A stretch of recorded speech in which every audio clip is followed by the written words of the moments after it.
Grab a cup of coffee and start your Sunday with Change Your Attitude, Change Your Life. Change Your Attitude, Change Your Life features stories to inspire, motivate, and empower you. Live your best life now. Listen, learn, think, and decide. Change Your Attitude, Change Your Life. Every Sunday morning at 9 on the Talk of New York, AM 970, The Apple. Visit cyacyl.com.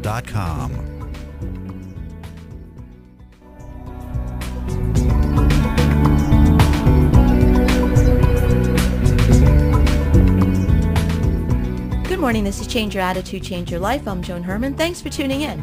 Well, he's back, the toilet paper entrepreneur, Mike Michalowicz. Mike started his first business at age 24. With limited resources and no experience, he created a multi-million-dollar technology business, and then he did it again and again. Mike's experience building 3 multi-million-dollar companies fostered a philosophy rarely taught to entrepreneurs. The lack of money, experience, and resources is your greatest asset. Mike is a small business columnist for the Wall Street Journal and a segment host on MSNBC. Mike lectures on entrepreneurship and is the author of The Toilet Paper Entrepreneur.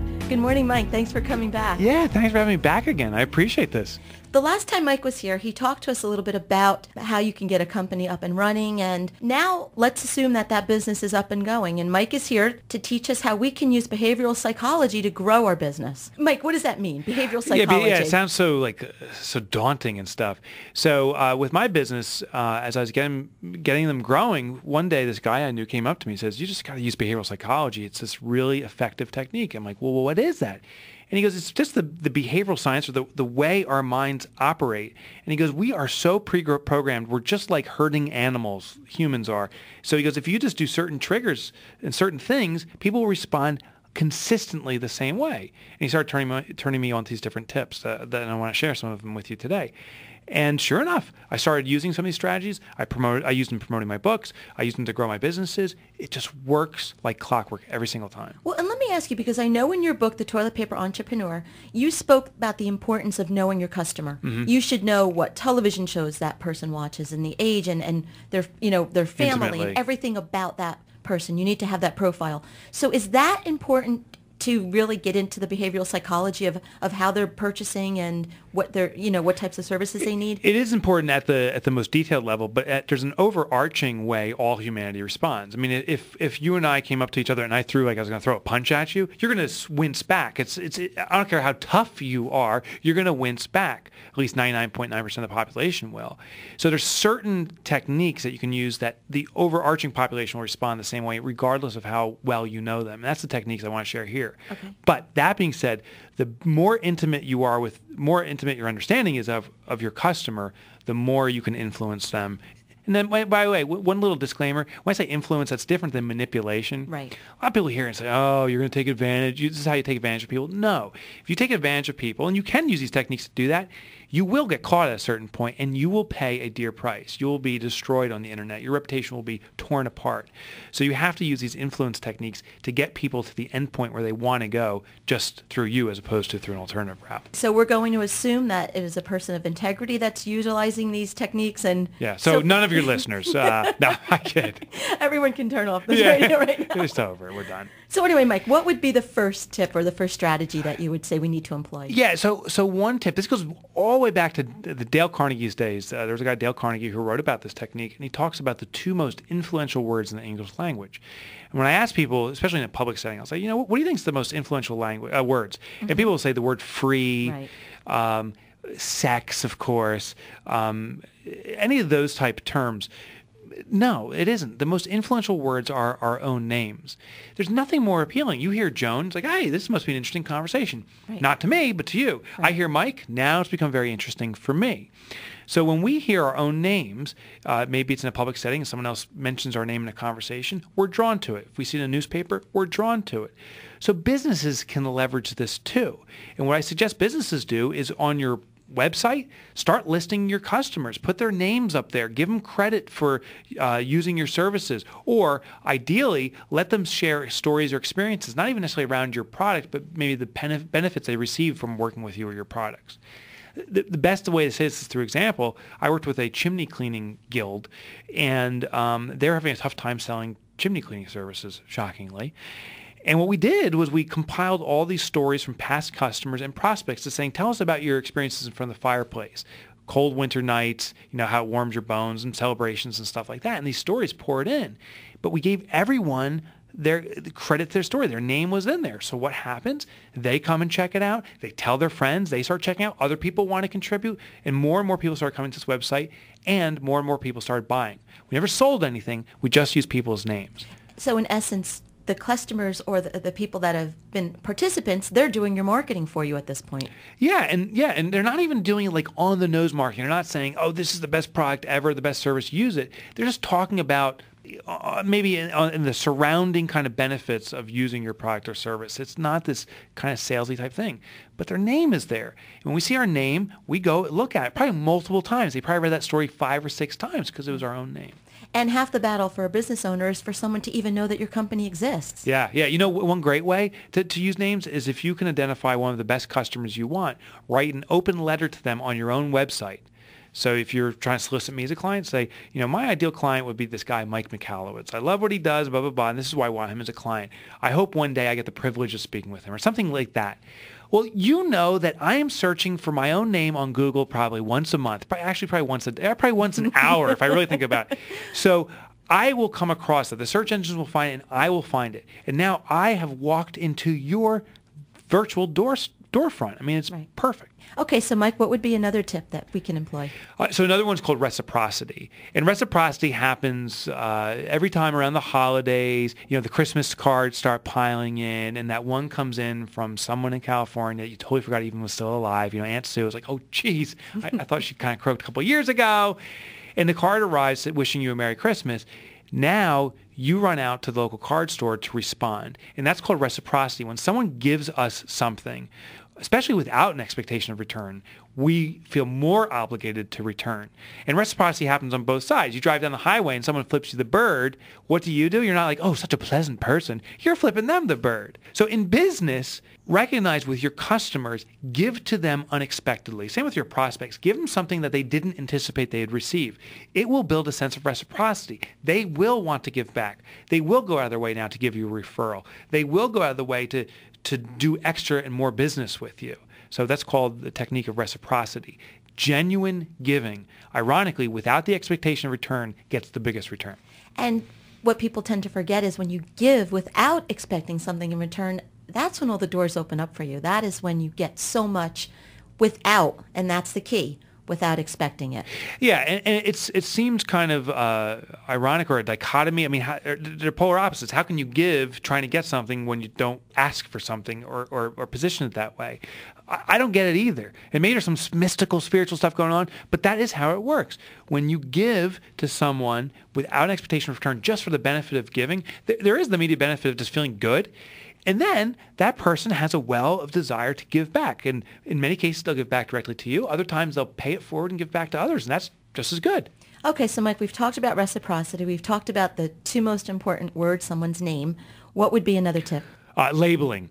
So when you go to a customer and you're trying to solicit business, and whatever you do, they assign you a label. One example is this. I used to be in computers. I did computer network integration, a boring term. And when I go out to a customer, I'd say, I'm a computer network integrator. They'd say, oh, you're the computer guy. And all of my competitors were computer guys to them. And the problem with that is if I'm a computer guy and everyone else is a computer guy, I start getting squeezed on price because to the customer, a computer guy does computer things. They all do the same. They're all the same. And once they see us as all the same, the only differentiator is the cheapest price, and that's what they go with. So if we allow ourselves to get trapped in the labeling game, we're in trouble. Ironically, behavior, how it works is that if we give a new unexpected label, something that people can't kind of process in their mind and categorize very quickly, that opens the gate for any kind of pricing. And what I did with my own business, I noticed I was being called the computer guy over and over. I said, I'm going to be what's called a hedge fund technology integrator. There was no such thing, by the way. I just made that up. But that was the industry I wanted, and I gave it that term. And I would go into a company and say, oh, what do you do? I say, oh, I'm an hedge fund technology integrator. I'm an HFTI. And they're like, well, what does that mean? And I say, well, I do this and this and this. And when you can get a customer saying, what does that mean? That means they can't put a simple label onto it, and they've opened the gate for me to explain my differentiators, aka dictate a higher price. So don't let yourself get trapped in the generic label. You're not just a computer guy. You're just not an auto mechanic. You are something different. Assign a new name that's unexpected. Get customers saying, what does that mean? And that opens the door to show your differentiation. It takes courage, I would think, to create your own title when somebody doesn't understand that. The person who's trying to be such a mainstream business person with the conventional way of thinking. What does it take to step outside the box and create something that you run the risk that somebody has no idea what you're talking about? Yeah, so it's so weird. Ironically, it was not courage. It was actually fear that made me do it. It was the polar opposite. I was so afraid of getting trapped and so afraid that my business was failing. I was struggling as a computer guy, charging $70 an hour, and someone would come in and charge $60 an hour. I didn't know how they were doing it because I was paying my technician $50 an hour plus his insurance. I was so scared. I said I just had to try something new. So ironically, it wasn't courage that made me try a new name. It was raw fear. So maybe if you're thinking, I got to do something new, really focus in on the downside for a little bit and see how scary that is. Maybe that'll spring you into trying it. Well, we're going to let our listeners think about that for a moment while we take a break. Stay with us. We'll be right back. This is Dr. Brian Glatt, and I'm a board-certified plastic surgeon in Morristown, New Jersey. If you are faced with a new diagnosis of breast cancer, or in the case of needing a prophylactic mastectomy, one fact remains constant. It is in your best interest that information regarding the availability of breast reconstruction be provided early, certainly well before undergoing a mastectomy. The key to receiving this information is to assemble a team of physicians that includes your primary care physician, gynecologist, breast surgeon, oncologist, or radiation oncologist, as well as a board-certified plastic surgeon. This group of medical professionals, working in concert with you, will assure you of coordinated care and help you to explore all treatment options available, resulting in the most beneficial outcome. Not every woman who undergoes a mastectomy opts for breast reconstruction. Some choose to wear an external prosthesis inside their bra. However, each year, tens of thousands of mastectomy patients in the United States choose to have breast reconstruction surgery as part of their recovery. The best way to explore your options is to consult with a board-certified plastic surgeon who has experience with breast reconstruction prior to undergoing your mastectomy. The decision to have breast reconstruction is a personal one. Become well-informed, trust your team, and remain proactive. The decision to undergo breast reconstruction requires careful consideration, but the choice is yours and yours alone to make. This is Dr. Brian Glatt, and in recognition of Breast Cancer Awareness Month, I would like to pay tribute to the strength and courage of those of you affected by this disease. You can find out more information about breast reconstruction surgery on my website at www.drbrianglatt.com or call my office for an appointment at 973-889-9300. I look forward to meeting you soon. Cetus Home Care Services is a non-medical home care company that assists you in caring for your loved one. Their trained caregivers provide the peace of mind that is important to you. Whether at home, in a nursing home, or an assisted living community, Cetus will help your loved one live a dignified, independent lifestyle. Cetus Home Care Services and professionals are as diversified as their clients. Call Cetus for more information, 973-746-0165, or visit cetushomecare.com. Change your attitude, change your life in big, believe, inspire, grow. Salute the entrepreneurial spirit of small business owners, people who follow a dream, work hard, and make it happen. This week's Spotlight on the Identity 5 Tour is brought to you by REA, a global consulting firm that provides career and transition services to individuals and relocating families worldwide. Are you a woman who struggles with your identity? Do you feel that your life is not going the way you planned? Do you have trouble seeing your beauty and abilities? The Identity 5 Tour is a workshop designed around the online magazine Identity and its companion, the Identity Magbook. Identity Magazine, the Identity Magbook, and the workshop are all designed to help women get all A's in the game of life. Accept, appreciate, achieve.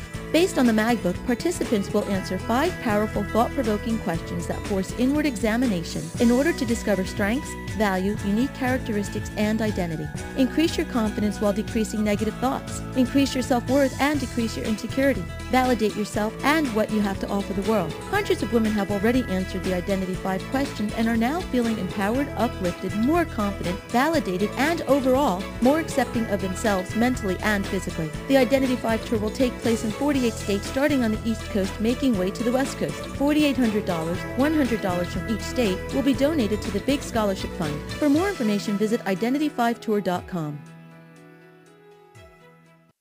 Some people prefer traditional funeral services. Others prefer cremation. Some want an elaborate ceremony. Others don't want any ceremony at all. Visit Funeral Homes offer all types of services because we know there are all types of people. That's why we specialize in personalized funeral services. To meet the needs of each and every family, call Bishop Quinlan Funeral Homes of Clifton at 973-546-2000 and Bishop Parker Funeral Home of Little Falls at 973-256-4700 for ideas and information on how to plan a service as individual as you are. Change Your Attitude, Change Your Life now has a free monthly digital magazine that can be read online or emailed to your inbox. Each month, nationally recognized leaders in their field provide the information that you need to inspire and motivate you. We believe in a holistic approach to life, incorporating mind, body, and spirit. As philosopher Francis Bacon said, knowledge is power. Use the wisdom provided in the publication and apply it to your everyday life. Visit cyacyl.com for more information or to begin your free subscription. That's cyacyl.com. Welcome back to Change Your Attitude, Change Your Life. I'm Joan Herman, and our guest today is Mike Michalowicz, business expert and author of The Toilet Paper Entrepreneur. Mike has been here today sharing with us different ways that we can use behavioral psychology to grow our business. So Mike, before break, we were talking about reciprocity, about using the two most important words, someone's name, and also labeling. What would be another tip that you would share? Yeah, another one is under-promise, over-deliver. Because I'll tell you, every one of your competitors, I can almost guarantee it, are over-promising, under-delivering.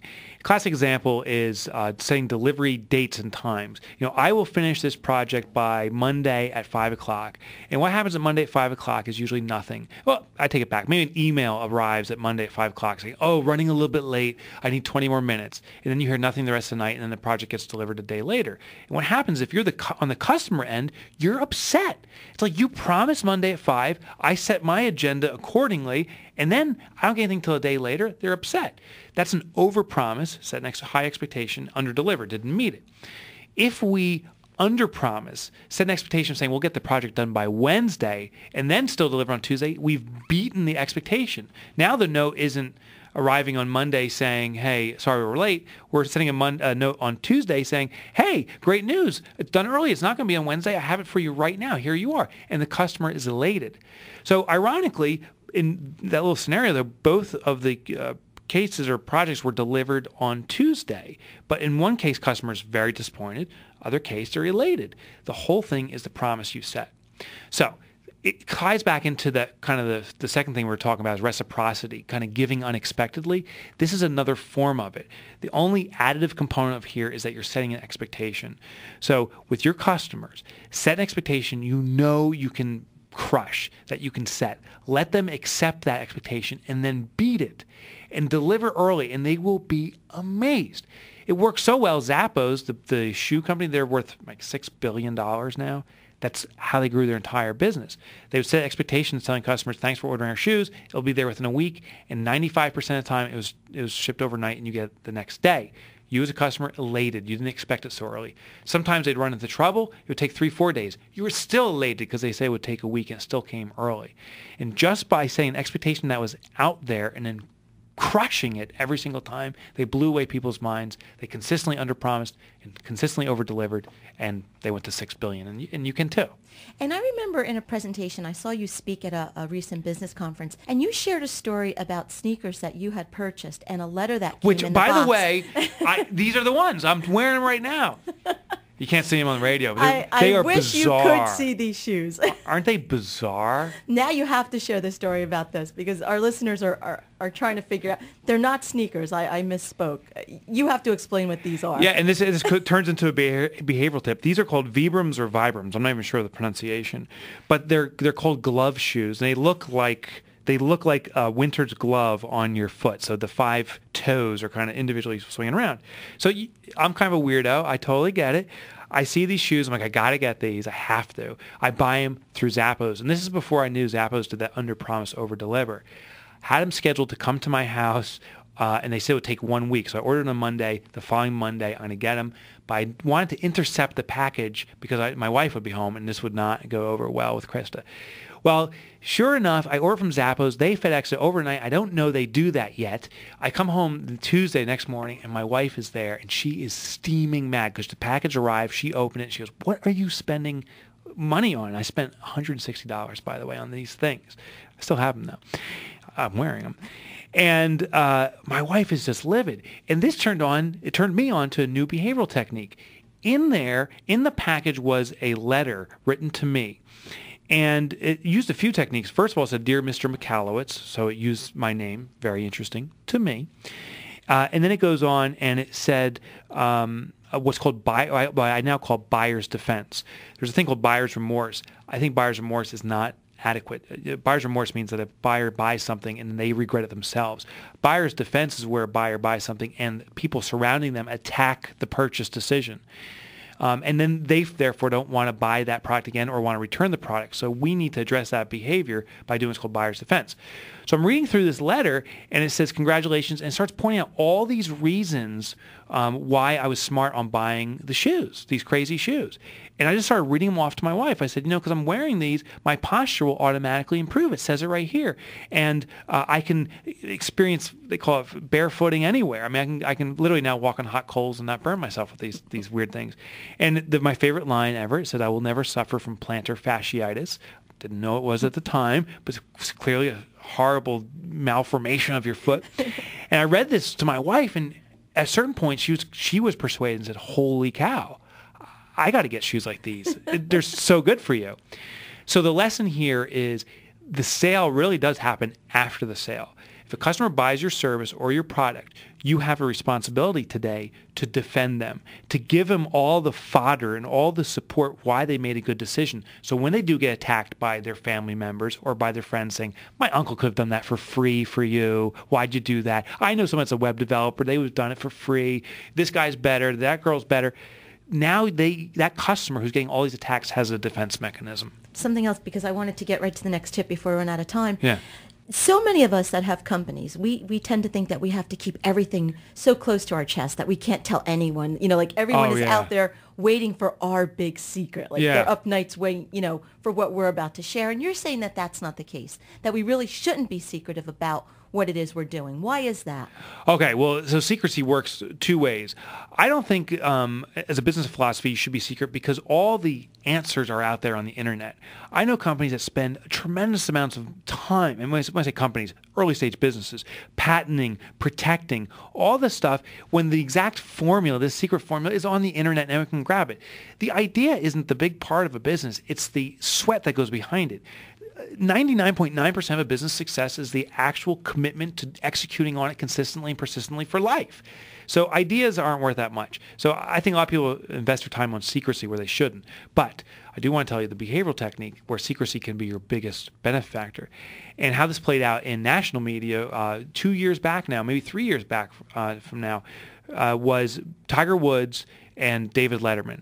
Tiger Woods got a divorce, and how it came across the news was, oh my God, his wife smashed his window on his SUV, what's going on? And he lied about it. He tried to keep it secret.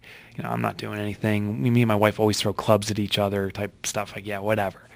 David Letterman, conversely, he has a marital affair, and he comes out on his own TV show and says, yep, I did it. And the secret was defeated. It was deflated totally. We didn't care about David Letterman anymore. But Tiger Woods, even today, 3 years later, we're still talking about Tiger Woods and his affair.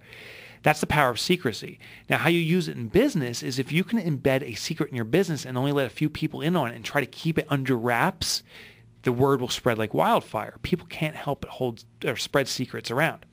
How I did it with my own book was I put a $100 bill once in one of my books that was shipping through Amazon. So I went to a random person, and there was a note with it and said, hey, this is a real $100 bill. Congratulations. I do this occasionally to support people, but I just ask one thing. I don't want the word to get out. Please do not tell anyone.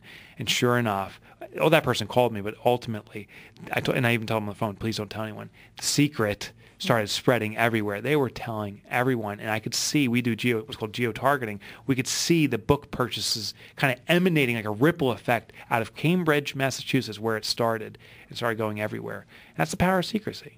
Our guest today is Mike Michalowicz, author of The Toilet Paper Entrepreneur. Mike, before we run out of time, give us a couple of last-minute tips that you think our listeners that have small businesses looking to take it to the next level, just quick things that they can employ. Yeah, so don't discount this behavioral techniques. Here's a couple things. One of the books you should definitely get, there's a book called Influence. His name's Robert Cialdini, I think, is who wrote it. Again, used books are the way to go. It'll cost about a penny on Amazon. Get that book. It talks about tons of behavioral techniques. Another tip is Dale Carnegie's How to Win Friends and Influence People. It's all these influence techniques.